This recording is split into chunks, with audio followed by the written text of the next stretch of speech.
Hello dear students, today we are going to learn and understand how to solve miscellaneous exercise 2 from class 8 mathematics. Text book मध्ये page number 119 आणि 120 वर miscellaneous exercise 2 दिलेला आहे. यामध्ये आपल्याला total 13 question solve करायचे. चला तर मग लगेचच फर्स्ट क्वेश्चन सॉल्व्ह करायला घेऊयात. Questions and their alternative answers are given. Choose the correct alternative answer. 2 questions दिलेले आहेत. प्रत्येक क्वेश्चन मध्ये 4 अल्टरनेटिव्ह दिलेले आहेत. करेक्ट अल्टरनेटिव्ह और करेक्ट ऑप्शन आपल्याला चूज करायचे. मुलांनो, अशा टाइपचे क्वेश्चन्स एक्झाम मध्ये जेव्हा येतात तेव्हा खरं तर अलर्ट मोड मध्ये यायचं असतं. बऱ्याचदा मुलांची काय चूक होते सांगू का मी तुम्हाला. मुलांना वाटतं अरे आन्सर्स तर इथेच दिलेले असतात, आपल्याला फक्त करेक्ट ऑप्शन चूज करायचं असतं. मग ते काय करतात, हे क्वेश्चन्स बाजूला ठेवतात आणि जे डिफिकल्ट क्वेश्चन्स आहेत ना ते सॉल्व्ह करायला घेतात. आणि डिफिकल्ट क्वेश्चन सॉल्व्ह करते वेळी त्यांचा बराच वेळ जातो. मग खूप कमी वेळ शिल्लक राहतो अशा टाइपचे क्वेश्चन सॉल्व्ह करायला. आणि मग वेळेअभावी त्यांना पटकन कोणत्या तरी आन्सरवर टिक करावे लागते. मग ते डिफिकल्ट क्वेश्चन्स असतात तिथे तर त्यांना आउट ऑफ मार्क्स मिळालेले असतात, पण इथेच मात्र त्यांचे मार्क्स गेलेले असतात. का? कारण त्यांना सॉल्व्ह करायला वेळच राहिलेला नसतो. म्हणून होतं ना तुमच्या बरोबर असेल. चला आपण मग अशा वेळी काय करायचं ते समजून घेऊयात. हे पहा, काय क्वेश्चन आहे, क्वेश्चन व्यवस्थित रीड करायचंय. Find the circumference of a circle whose area is 1386 square centimetres. आता आधी मला सांगा की या टाइपचा क्वेश्चन आपण कोणत्या चॅप्टर मध्ये सॉल्व्ह केला आहे. Yes, chapter number 15 area. हो ना, त्यातही प्रॅक्टिस सेट 15.6 मध्ये या टाइपचा क्वेश्चन आपण सॉल्व्ह केलेला आहे. जर तुम्हाला हे एरियाचे सगळे फॉर्म्युले वगैरे लक्षात नसतील किंवा थोडंफार कन्फ्युजन होत असेल तर तुम्ही पुन्हा एकदा चॅप्टर नंबर 15 चे सगळे प्रॅक्टिस सेट्स व्यवस्थित पाहून घ्यायचे आहेत. सगळे व्हिडिओज जे मी बनवलेले आहेत चॅनलवर अपलोड केलेले आहेत व्यवस्थित पाहून घ्यायचे. त्यामुळे तुमचे फॉर्म्युले एकदम लक्षात राहणार आहेत आणि पक्के होणार आहेत. आणि एक्झामच्या पूर्वी मी एक व्हिडिओ बनवणारच आहे की ज्यामध्ये सगळ्या प्रॉपर्टीज असणार आहेत आणि सगळे फॉर्म्युले व्यवस्थित ऑर्गनाइज केलेले असणार आहेत. सो तुम्ही तयार केलं तुमच्या नोटबुक मध्ये तरीही चालणार आहे, नाहीतर मी आहेच आहे, डोंट वरी. क्वेश्चन रीड केला का हा. येस, काय दिलेला आहे, सर्कलचा एरिया दिलाय. कसा दिलाय तर 1386 स्क्वेअर सेंटीमीटर्स. अगदी बरोबर. एरिया हा आपण कायम स्क्वेअर सेंटीमीटर्स मध्येच राईट करतो. फाइंड आउट काय करायला सांगितलंय, सर्कलचा सर्कम्फरन्स. ऑप्शन्स काय आहेत ते व्यवस्थित पाहून घ्या. 132 square centimetres, 132 centimetres, 42 centimetres, 21 square centimetres. आता इथे तुम्ही ऑब्झर्व केलं का, ए आणि डी या ऑप्शन्स मध्ये स्क्वेअर सेंटीमीटर्स हे युनिट यूज केलेलं आहे. बरोबर. आणि आपण कायम स्क्वेअर सेंटीमीटर्स कुठे यूज करतो, जेव्हा एरिया फाइंड आउट करतो. आपल्याला काय फाइंड आउट करायचे आणि क्वेश्चन मध्ये काय सांगितलंय, सर्कम्फरन्स. बरोबर. सर्कम्फरन्स काय आपण स्क्वेअर सेंटीमीटर्स मध्ये राईट करतो का, नाही. मग ऑप्शन नंबर ए आणि ऑप्शन नंबर डी इथेच कॅन्सल आउट होतात. आता इथे दोनच ऑप्शन शिल्लक आहेत. या दोन ऑप्शन पैकी एक ऑप्शन करेक्ट आहे. मग ते कोणतं आहे, मग आतापर्यंत तुम्ही बरेच कॅल्क्युलेशन केलेले आहेत. त्या कॅल्क्युलेशन्स वरून नंबर तुमच्या डोक्यामध्ये फिरतायत की नाही. हे पहा, इथे 1386 स्क्वेअर सेंटीमीटर्स हा नंबर आहे. मग सर्कम्फरन्स किती येईल, हा एरिया आहे का, मग सर्कम्फरन्स किती येऊ शकतो, 132 सेंटीमीटर्स की 42 सेंटीमीटर्स. या दोन ऑप्शन्स पैकी एक ऑप्शन करेक्ट आहे. मग तुमच्या कॅल्क्युलेशन नुसार तुमच्या एक्सपिरियन्स नुसार तुम्ही या दोन्ही पैकी एक ऑप्शन चूज करू शकता. मग तुमचं आन्सर करेक्ट असण्याचे 50% चान्सेस आहेत, कारण की दोन ऑप्शन्स तर इथेच आपण कॅन्सल आउट केलेले आहेत. म्हणून मी अशा पद्धतीने तुम्हाला म्हटलं की अलर्ट मोडवर यायचंय. जे आतापर्यंत आपण अभ्यासलेलं आहे ते व्यवस्थित लक्षात ठेवायचंय, त्याचा युज करायचा आहे आणि इंटेलिजन्स वापरायचंय. त्यानुसार ऑप्शन चूज करायचंय जर तुमच्याकडे वेळ कमी असेल तर. आणि जर थोडाफार वेळ आहे तुम्हाला सॉल्व्ह करायला तर लगेचच फॉर्म्युला आठवायचा. आपल्याला काय फाइंड करायचंय, सर्कम्फरन्स. सर्कम्फरन्सचा फॉर्म्युला काय आहे, 2πr. मग आता इथे आपल्याकडे फक्त एरिया आहे आणि सर्कम्फरन्सचा फॉर्म्युला आहे 2πr. पायची व्हॅल्यू आपल्याला माहित आहे 22/7. 2 इथे आहे, आर आपल्याला हवा आहे. आर तर काही क्वेश्चन मध्ये दिलेलं नाहीये. क्वेश्चन मध्ये एरिया दिलाय. मग एरियाचा काय फॉर्म्युला आहे बरं, एरियाचा फॉर्म्युला आहे πr स्क्वेअर. बरोबर. पायची व्हॅल्यू आपल्याला माहित आहे आणि एरिया आपल्याकडे आहे. मग त्यावरून आपण आर ची व्हॅल्यू फार इझिली फाइंड आउट करू शकतो. बरोबर आहे. मग चला, हे दोन फॉर्म्युले यूज करून आपण या क्वेश्चनचे आन्सर अगदी कमी वेळात कसे सॉल्व्ह करता येणार आहे ते पाहून घेऊया. मुलांनो, या टाइपचे क्वेश्चन्स जेव्हा तुम्हाला एक्झाम मध्ये येतात तेव्हा तुम्हाला फक्त करेक्ट ऑप्शन टिक करायचं असतं. बाकी सगळं काम रफ वर्क मध्ये करायचं असतं. त्यामुळे तुम्ही प्रत्येक स्टेप अगदी व्यवस्थित राईट करायचे, त्यामध्ये वेळ घालवायचा नाहीये. बऱ्याचशा स्टेप्स तुम्ही स्किप सुद्धा करू शकता. तुम्हाला कळालंय ना की आता आन्सर कसा फाइंड आउट करायचा आहे, तर पटापट तुमचं वर्क करायचंय. हे पहा, आता इथे आपल्याला काय इन्फॉर्मेशन दिलेली आहे, तर सर्कलचा एरिया दिलेला आहे. बरोबर. आणि सर्कम्फरन्स फाइंड आउट करण्यासाठी आपल्याला रेडियस हवा आहे. मग रेडियसला आपण जनरली आर ने डिनोट करतो. सो इथे let R be the radius. Okay. आणि रेडियस फाइंड आउट करण्यासाठी आपण काय करणार आहोत, सर्कलचा जो एरिया दिलेला आहे ना त्याचा वापर करणार आहोत. म्हणून सर्कलचा एरिया फाइंड आउट करण्यासाठीचा फॉर्म्युला काय आहे, area of the circle is equal to pi r square. सर्कलचा एरिया किती दिलेला आहे 1386, तो राईट करून घेऊयात, इज इक्वल टू पायची value 22/7 into r square as it is. आता हे पहा, आपल्याला या आर ची व्हॅल्यू हवी आहे म्हटल्यावर इथे जे काही आहे त्याला आपल्याला इक्वल टू च्या लेफ्ट हँड साईडला पाठवावं लागणार, बरोबर. मग जे इथे डिनॉमिनेटर मध्ये आहे ते न्यूमरेटर मध्ये जाणार, जे न्यूमरेटर मध्ये आहे ते डिनॉमिनेटर मध्ये जाणार, बरोबर. आता 7 इथे डिवाइड होतोय की नाही, इक्वल टू च्या लेफ्ट हँड साईडला जाईल तेव्हा त्याला मल्टिप्लाय होणार. सो 1386 इंटू 7 आणि 22 जाऊन बसणार डिनॉमिनेटर मध्ये. Okay, is equal to R square. आता 22 ने आपण 1386 ला डिवाइड करू शकतो का. 22 चा टेबल लर्न केलाय ना तुम्ही, हे पहा हा 22 चा टेबल आहे, तुम्ही लर्न करून ठेवायचा आहे, त्यामुळे तुमचं कॅल्क्युलेशन करण्याचा वेळ खूप सारा वाचणार आहे. खूप इझी आहे 22 चा टेबल, लर्नच करून ठेवायचा आहे. 22 1 जार 22 आणि 22 6 जार 132. आता 138 मधून 132 सबट्रॅक्ट करा, किती राहिले 33 34 35 36 37 38, 6 राहिले. सो 6 6 किती झाले 66 आणि 22 3 जार 66, 63 इंटू 7. चला मल्टिप्लिकेशन करा, किती येतं आन्सर 441. हे पहा मल्टिप्लाय केल्यानंतर 441 आपला आन्सर आलेला आहे इथे, is equal to R square. पण आता आपल्याला आर स्क्वेअरची व्हॅल्यू हवी आहे का, नाही. आपल्याला काय हवंय, आर हवाय, रेडियस हवाय म्हटल्यावर आपल्याला काय करावं लागणार आहे, आता दोन्हीकडे स्क्वेअर रूट घ्यावं लागेल. So taking square root of both sides, दोन्हीकडे स्क्वेअर रूट घेतल्यानंतर हे पहा इथे हा स्क्वेअर आणि हा स्क्वेअर कॅन्सल आउट होणार, हे रॅडिकल साईन आणि हा स्क्वेअर कॅन्सल आउट होतं, हे तुम्हाला माहित आहे. आणि आता हे पहा 441 चा स्क्वेअर रूट काय आहे, स्क्वेअर रूट काय आहे म्हणजे 441 कोणत्या नंबरचा स्क्वेअर आहे, तर 441 आहे 21 चा square. So 21 is equal to R. R म्हणजेच काय आहे, रेडियस. सो रेडियस मिळाला आपल्याला 21. आता हे पहा बऱ्याच मुलांची इथे गडबड होते, घाई गडबडीमध्ये ते काय करतात, अरे इथे 21 आहे ना, मग डी ऑप्शन करेक्ट आहे. नाही, मी सुरुवातीला सांगितलं इथे डी ऑप्शन कसं कॅन्सल आउट झालेलं आहे. ओके, सो रेडियस आपल्याला मिळालेला आहे 21 आणि आपल्याला फाइंड आउट काय करायला सांगितलंय, सर्कम्फरन्स. आणि सर्कम्फरन्स फाइंड आउट करण्यासाठीचा फॉर्म्युला काय आहे, 2 pi R. Am I right, yes. So आता व्हॅल्यू सबस्टिट्यूट करा, 2 पायची व्हॅल्यू 22/7 इंटू आर ची व्हॅल्यू आपल्याला मिळालेली आहे की नाही 21, इथे सबस्टिट्यूट करा. आता 3 ने 21 ला डिवाइड करता येईल आपल्याला, सॉरी 3 ने नाही 7 ने, 7 1 जार 7 7 3 जार 21. आता इथे जे जे आहे रिमेनिंग त्यांचं मल्टिप्लिकेशन करून टाकायचं आपल्याला. 22 इंटू 2 किती झाले 44, 44 इंटू 3 किती झाले 132. ओके, सो 132 काय आलेला आहे, circumference of this circle. So 132 आणि इथे युनिट काय लागणार, centimetres. So B option is the correct option. Let's see second question. The side of a cube is 4 metre. आता इथे पहा क्यूब आलेला आहे, लगेचच डोक्यातल्या कम्प्युटरमध्ये क्यूबची फाईल ओपन झाली पाहिजे, क्यूबच्या सगळ्या प्रॉपर्टीज लगेच डोळ्यासमोर आल्या पाहिजेत. क्यूबचा एरिया फाइंड आउट करण्यासाठीचा फॉर्म्युला, क्यूबचा व्हॉल्यूम फाइंड आउट करण्यासाठीचा फॉर्म्युला लगेच डोळ्यासमोर आला पाहिजे. त्या लेवलचा अभ्यास करून एक्झाम मध्ये द्यायला जायचंय. तुम्हाला जर एक्झाम मध्ये छान मार्क्स मिळाले तर मला प्रचंड आनंद होणार आहे. चला क्वेश्चन मध्ये काय दिलंय ते पाहूयात. The side of a cube is 4 metre. If it is doubled, how many times will be the volume of the new cube as compared with the original cube? या टाइपचे क्वेश्चन्स आपण सॉल्व्ह केलेले आहेत. Chapter number 16 surface area and volume. त्यामध्ये आठवलं ना काय आहे क्वेश्चन, हे पहा. ओरिजिनल क्यूब आहे आणि नवीन क्यूब. ओके, ओरिजिनल क्यूबची साईड काय दिलेली आहे 4 मीटर आणि जो नवीन क्यूब आहे त्याची साईड किती आहे, किती घ्यायची आहे, तर जो ओरिजिनल क्यूब आहे त्याच्या डबल घ्यायची आहे. मग डबल घेतल्यानंतर न जो नवीन क्यूब तयार होईल त्याचा व्हॉल्यूम ओरिजिनल क्यूबच्या व्हॉल्यूमच्या किती पट असणार आहे, असा क्वेश्चन आहे. सिम्पल, डिफिकल्ट असं काही नाहीये.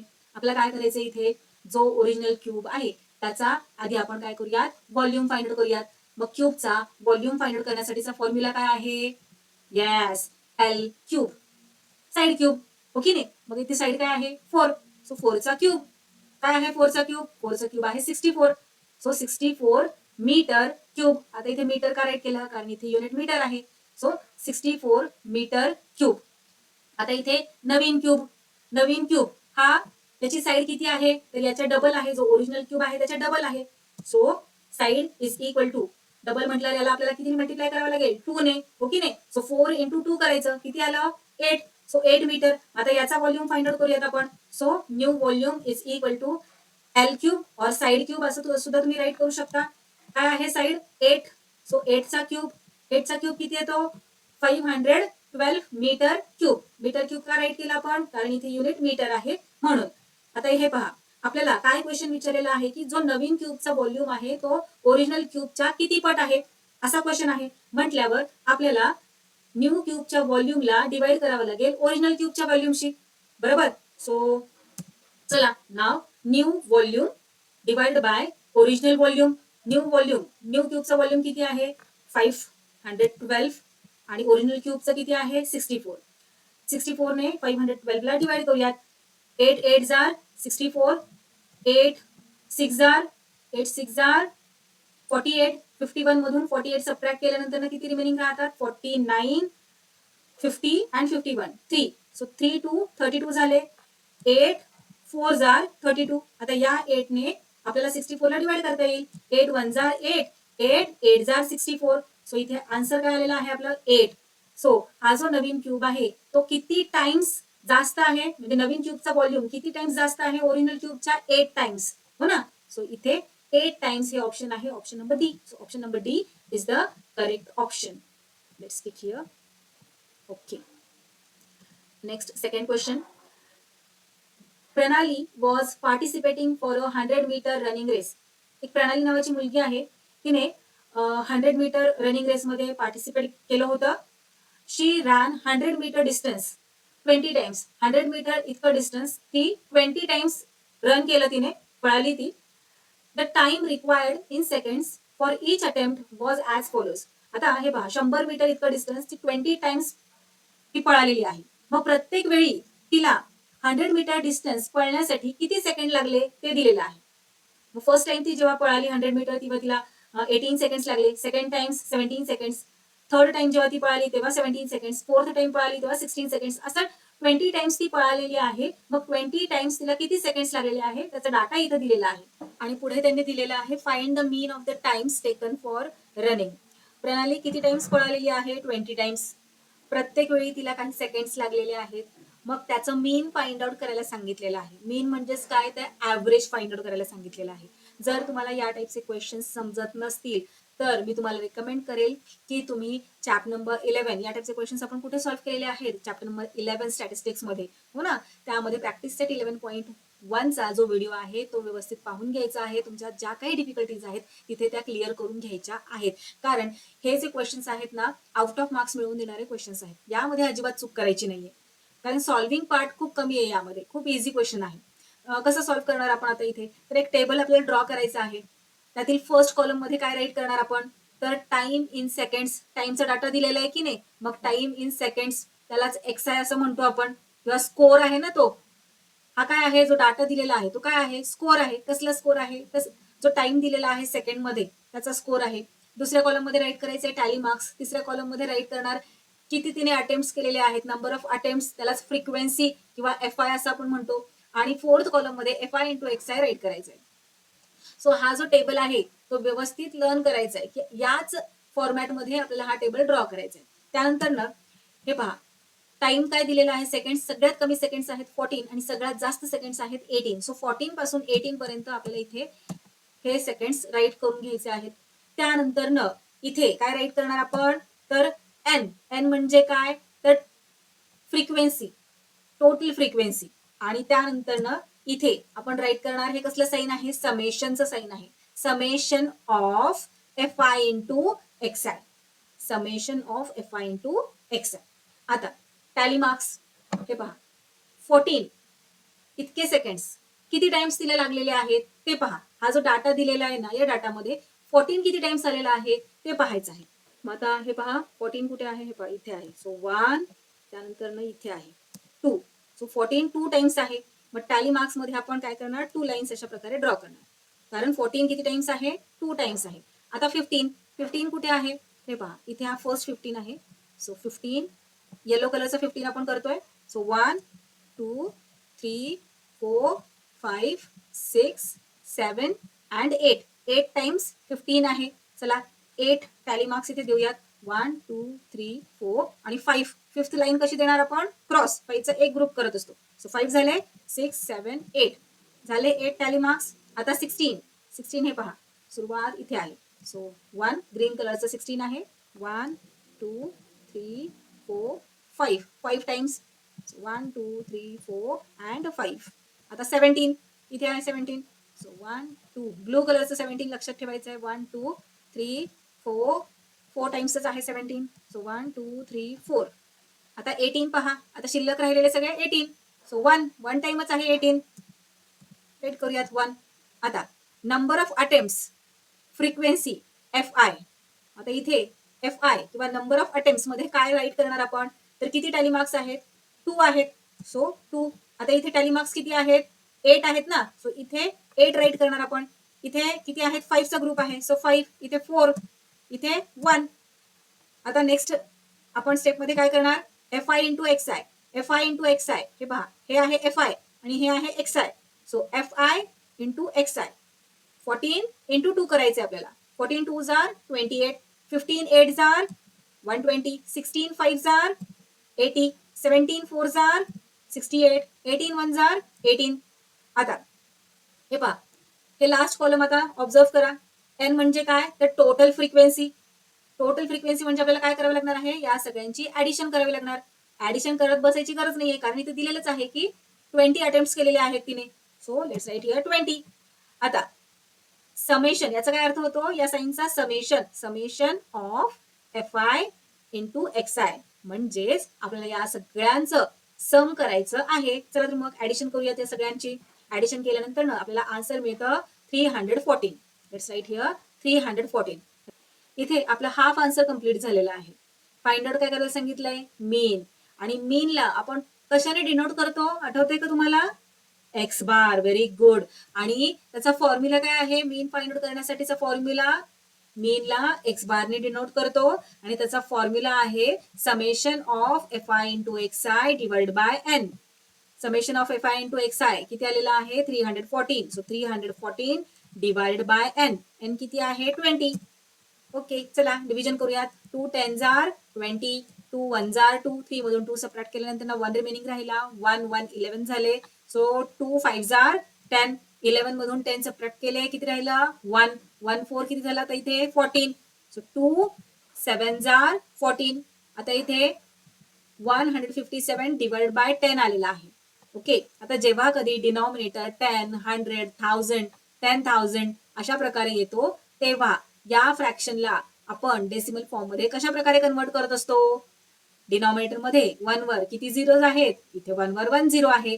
मग न्यूमरेटर मध्ये राईट हँड साइडने 1 डिजिट सोडून लागणार एक डेसिमल पॉइंट. हे पहा, अशा प्रकारे आपण राईट करणार 157 जो न्यूमरेटर मध्ये आहे आणि इथे डिनॉमिनेटर मध्ये 1 वर 1 झिरो आहे. सो राईट हँड साइडने 1 डिजिट सोडायचं आणि देऊन घ्यायचा डेसिमल पॉइंट. सो इथे आन्सर आपला आलेला आहे 15.7. काय? तर seconds. Let's write here our final answer. The mean of the time taken to run 100-meter race is 15.7 seconds. हा ऍव्हरेज झाला. इतका ऍव्हरेज आहे प्रणालीचा 100 मीटर रन करण्याचा. चला नेक्स्ट क्वेश्चन पाहूया. Triangle DEF and triangle LMN are congruent. Congruent म्हणजे equal आहेत. तुम्हाला माहिती आहे ना, आपण जेव्हा फिगर्स कॉन्ग्रुएंट आहेत असं म्हणतो, तेव्हा इक्वल आहेत असं म्हणायचं असतं, तेव्हा कॉन्ग्रुएंट असा शब्द वापरतो. So triangle DEF and triangle LMN are congruent in the correspondence. कोणत्या करस्पॉन्डन्स मध्ये कॉन्ग्रुएंट आहेत? तर EDF is corresponds to LMN. म्हणजे वर्टेक्स E करस्पॉन्ड आहे L ला, D करस्पॉन्ड्स आहे M ला आणि F is corresponds to point N. Write the pairs of congruent sides and congruent angles in the correspondence. मग आता इथे आपल्याला कॉन्ग्रुएंट साइड्स आणि कॉन्ग्रुएंट अँगल्स आपल्याला राईट करायला सांगितलेले आहेत. मग इथे हे पहा, ट्रायंगलचे नाव कसे दिलेले आहेत? Chapter number 13 congruence of triangles या चॅप्टर मध्ये आपण याबद्दल अभ्यासलेलं आहे. जर इथे कॉन्ग्रुएंट, करस्पॉन्डन्स हे शब्द जर तुम्हाला नवीन वाटत असतील किंवा तुम्ही चॅप्टर नंबर 13 अभ्यासलेलाच नसेल, थोडंफार कन्फ्युजन असेल, तर तुम्ही चॅप्टर नंबर 13 चे व्हिडिओज पाहून घ्यायचे आहेत. लिंक सगळ्या डिस्क्रिप्शन बॉक्स मध्ये देणार आहे. सगळ्यात आधी आपण काय करूयात, कॉन्ग्रुएंट जे अँगल्स दिलेले आहेत त्यांची नावं राईट करून घेऊयात. ट्रायंगल DEF कॉन्ग्रुएंट आहे ट्रायंगल LMN ला, पण त्यांचा करस्पॉन्डन्स कसा आहे तर हे पहा इथे त्यांनी दिलेला आहे, इथे खाली राईट करून घेऊयात ॲज इट इज. करस्पॉन्डन्स म्हणजे काय तर वर्टायसेस मॅच होतात. वर्टेक्स E ला मॅच होतोय वर्टेक्स L, वर्टेक्स D ला मॅच होतोय वर्टेक्स M आणि वर्टेक्स F ला मॅच होतोय वर्टेक्स N. जेव्हा कधी या टाईपचा क्वेश्चन येतो म्हणजे कॉन्ग्रुएंट अँगल्स आणि कॉन्ग्रुएंट साइड्स आपल्याला राईट करायला सांगितलं जातात, तेव्हा त्यांच्या ट्रायंगलच्या नावावरून राईट करायला जायचं नाही. काय करायचंय, करस्पॉन्डन्स आधी शोधायचा आहे. आता इथे क्वेश्चन मध्येच आपल्याला करस्पॉन्डन्स त्यांनी दिलेला आहे आणि त्यावरून कॉन्ग्रुएंट अँगल्स आणि कॉन्ग्रुएंट साइड्स त्यांनी विचारलेला आहे. चला तर मग खूप इझी आहे, आपल्याला माहित आहे इथे मॅचिंग वर्टायसेस कोणते आहेत ते माहित आहे, त्यावरून आपण फार इझिली राईट करू शकतो की angle E is congruent to angle L. Congruent म्हणजे काय, इक्वल असणार. आता वर्टायसेस इथे मॅच होत आहेत म्हटल्यावर ते इक्वल लेंथ इक्वल मेजरचे असणार angles. So let's write here angle E is congruent to angle L. का, कारण हे करस्पॉन्डिंग पॉइंट्स आहेत म्हणून. मग त्यानंतर हा सेकंड वाला angle D is congruent to इथला सेकंड बरोबर अँगल M. त्यानंतर हा थर्ड वर्टेक्स घ्यायचा आपल्याला angle F is congruent to angle N. आता हे जे काही मी तुम्हाला सांगतेय ते जर कळत नसेल तर तुम्ही चॅप्टर नंबर 13 चे व्हिडिओज पाहून घ्यायचे आहेत, कारण खूप इझी टॉपिक आहे, डिफिकल्ट असं काही नाहीये, फक्त काही बेसिक कन्सेप्ट क्लिअर झाल्या पाहिजेत, मग तुम्हाला हे क्वेश्चन्स खूप इझी वाटणार आहेत. सो जर तुम्हाला इथे डिफिकल्टीज असतील तर आधी हे व्हिडिओ पाहून घ्यायचे.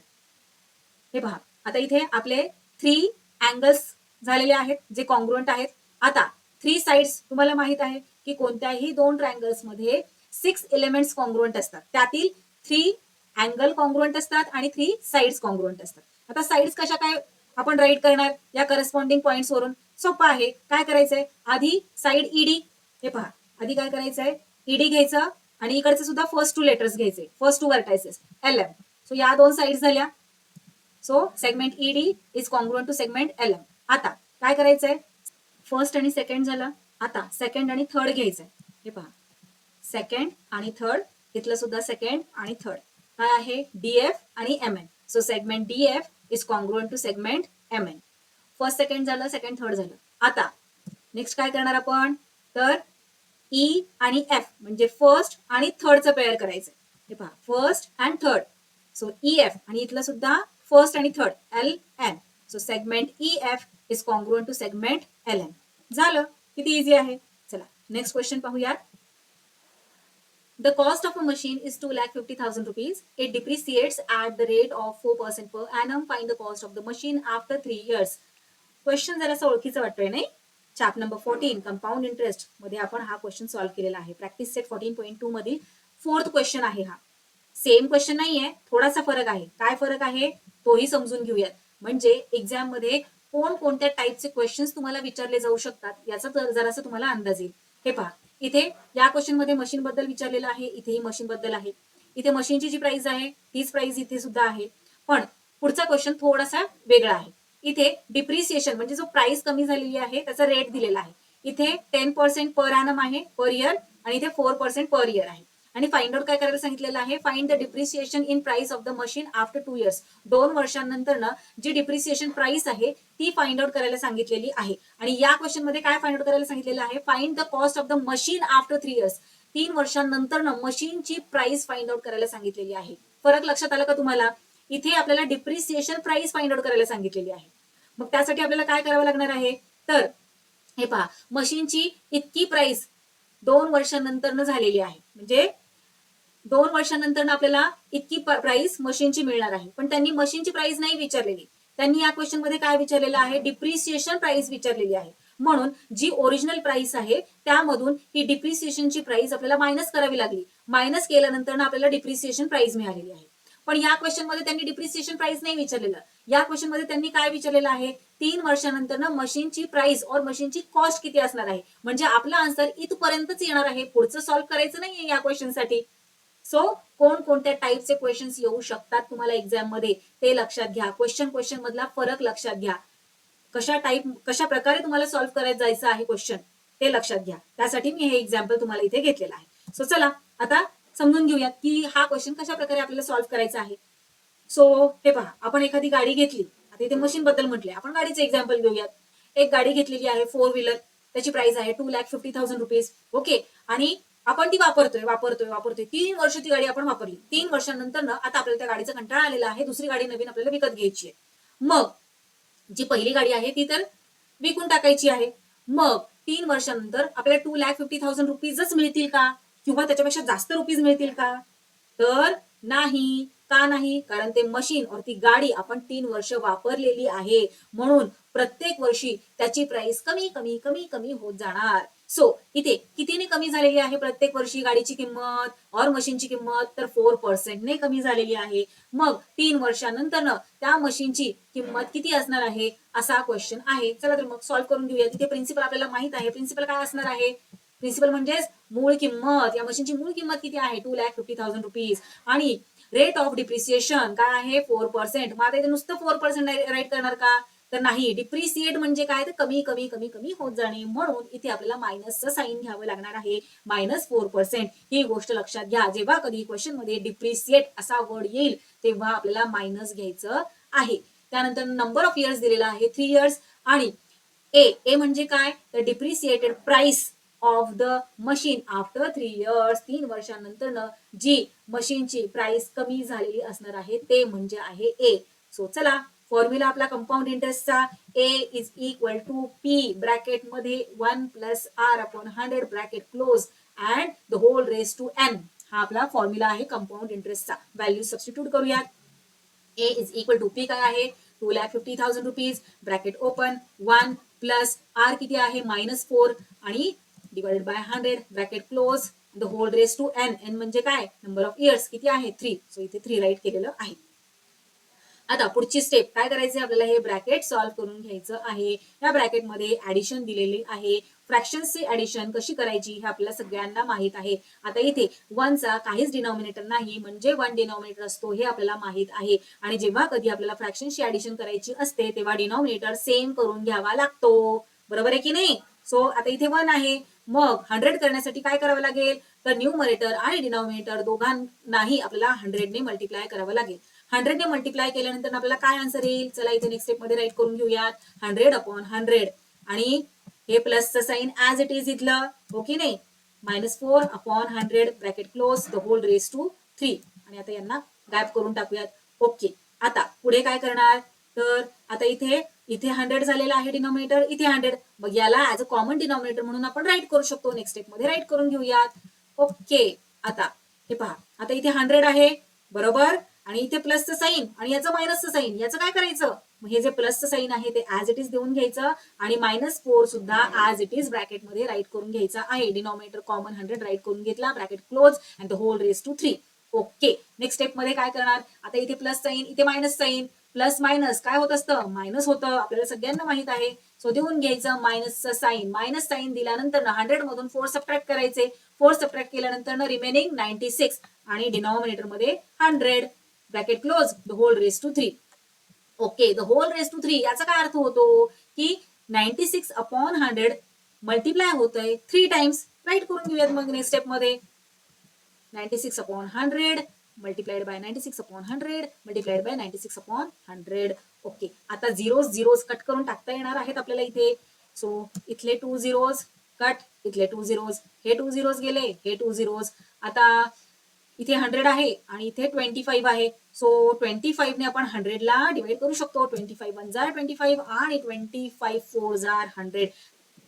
आता इथे 4 आहे आणि इथे 96 आहे सगळीकडे, हो ना? सो 4 ने 96 ला इझिली डिवाइड करू शकतो. 4 1 जार 4, 4 2 जार 8. 9 मधून 8 सबट्रॅक्ट केल्यानंतर ना 1 रिमेनिंग राहणार. 1 6 किती झाले? 16 आणि 4 6 जार 16. सो इथे 24. आता रिमेनिंग काय काय आहे?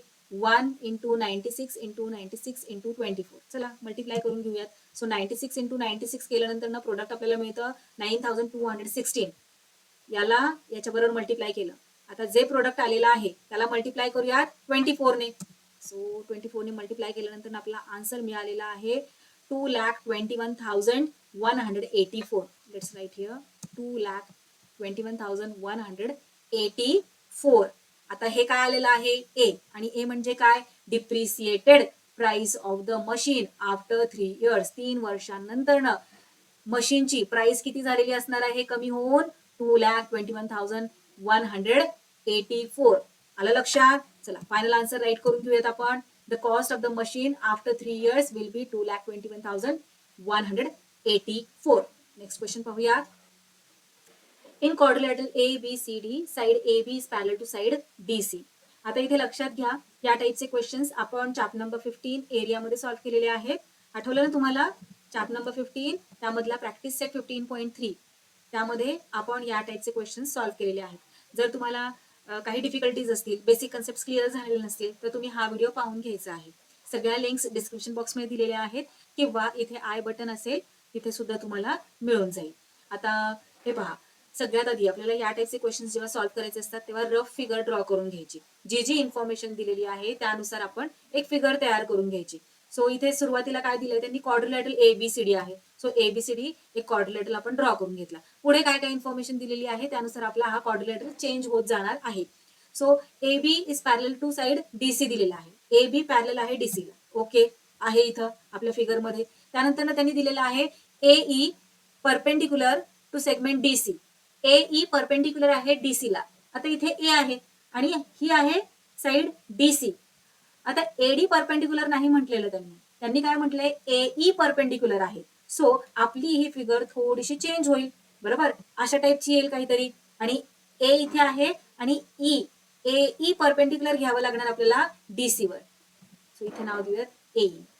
झालं. पुढे काय दिलंय length of AB is 9 centimetres. AB ची लेंथ दिलेली आहे 9 centimetres. Length of AE 10 centimetres. AE ची लेंथ 10 सेंटीमीटर्स दिलेली आहे. पुढे दिलेला आहे एरिया ऑफ ABCD म्हणजे हा जो आता हा काय तयार झालेला आहे मला सांगा बरं. कोणता शेप आहे, कोणता क्वाड्रिलॅटरल आहे?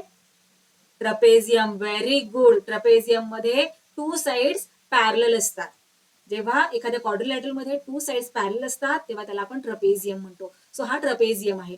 आता या ट्रपेझियम ABCD चा काय दिलेला आहे एरिया दिलाय 115 स्क्वेअर सेंटीमीटर्स आणि फाइंड आउट करायला सांगितलेलं आहे लेंथ ऑफ DC.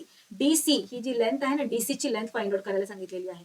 हे पहा आपल्याकडे काय काय आहे तर ट्रपेझियमचा एरिया आहे. ज्या 2 पॅरलल साइड्स आहेत त्यातील एक पॅरलल साइड आहे.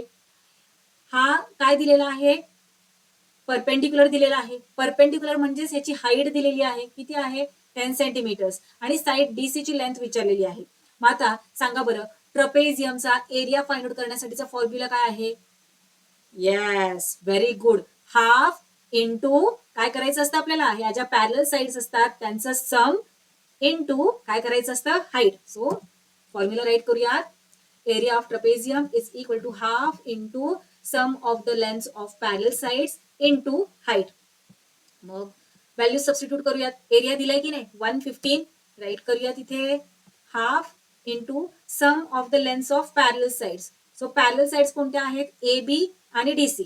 त्या आधी राईट करून घेऊयात. Length of AB plus length of DC into height. Height काय आहे AE राईट केलं. आता एरिया किती दिलेला आहे 115 राईट करून घेतला. आता या इथल्या ज्या व्हॅल्यूज आहेत त्या सबस्टिट्यूट करूया. So 115 is equal to half into AB ची लेंथ आहे 9 प्लस DC ची दिलेली नाहीये ती फाइंड आउट करायची आहे. ब्रॅकेट क्लोज इंटू हाईट किती आहे 10 सेंटीमीटर्स. ओके.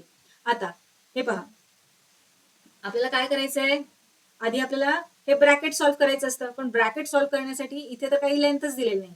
मग काय करूयात 2 ने आपल्याला 10 ला डिवाइड करता येणार आहे. 2 1 जार 2 आणि 2 5 जार 10. ओके इथलं सॉल्व्ह झालं. आता पुढे काय करणार आपण 1 इंटू 5 किती झालं 5. So 115 is equal to 9 plus length of DC into 5. Okay. आता हे पहा इथे हा 5 मल्टिप्लिकेशन मध्ये आहे. आपल्याला DC ची लेंथ हवी आहे म्हटलं DC ला एकट्याला इकडे आपल्याला ठेवायचंय. मग हळूहळू करून काय करूयात आपण हे इथे जे नंबर्स आहेत ना त्यांना इक्वल टू च्या लेफ्ट हँड साईडला पाठवून देऊयात. आता दोघांना एकत्र पाठवता इथे येऊ शकतं पण आपण हळूहळू करून पाठवूयात म्हणजे आपलं काम सोपं होऊन जाईल. आता इथे हा 5 मल्टिप्लिकेशन मध्ये आहे. इकडे गेला की डिव्हिजन मध्ये चेंज होणार. So 115 divided by 5 is equal to 9 plus length of DC as it is right करून घेतलं. 5 ने 115 ला डिवाइड करूयात. 5 1 जार 5 5 2 जार 10 11 मधून 10 सेपरेट केलं 1 रिमेनिंग राहिला 1 5 15 झालं इथे 5 3 जार 15. ओके, आता इथे 23 आहे, इथे 9 आहे, बरोबर. सो 23 मायनस या 9ला आता इक्वल टूच्या लेफ्ट हँड साईडला पाठवूयात आपण. इथे प्लस मध्ये आहे, इकडे गेलं की minus. So 23 minus 9 is equal to length of DC. 23 मधून 9 सबट्रॅक्ट केल्यानंतर remaining 14 is equal to length of DC. आता इथे युनिट काय येणार? सेंटीमीटर. का बरं सेंटीमीटर? कारण सगळे युनिट्स इथे सेंटीमीटर्स मध्ये दिलेले आहेत म्हणून. सो लेंथ ऑफ डीसी आपल्याला मिळालेला आहे 14 सेंटीमीटर्स. सो झालं, डीसीची लेंथ आपल्याला मिळालेली आहे. Let's write here our final answer. The length of side DC is 14 centimeters.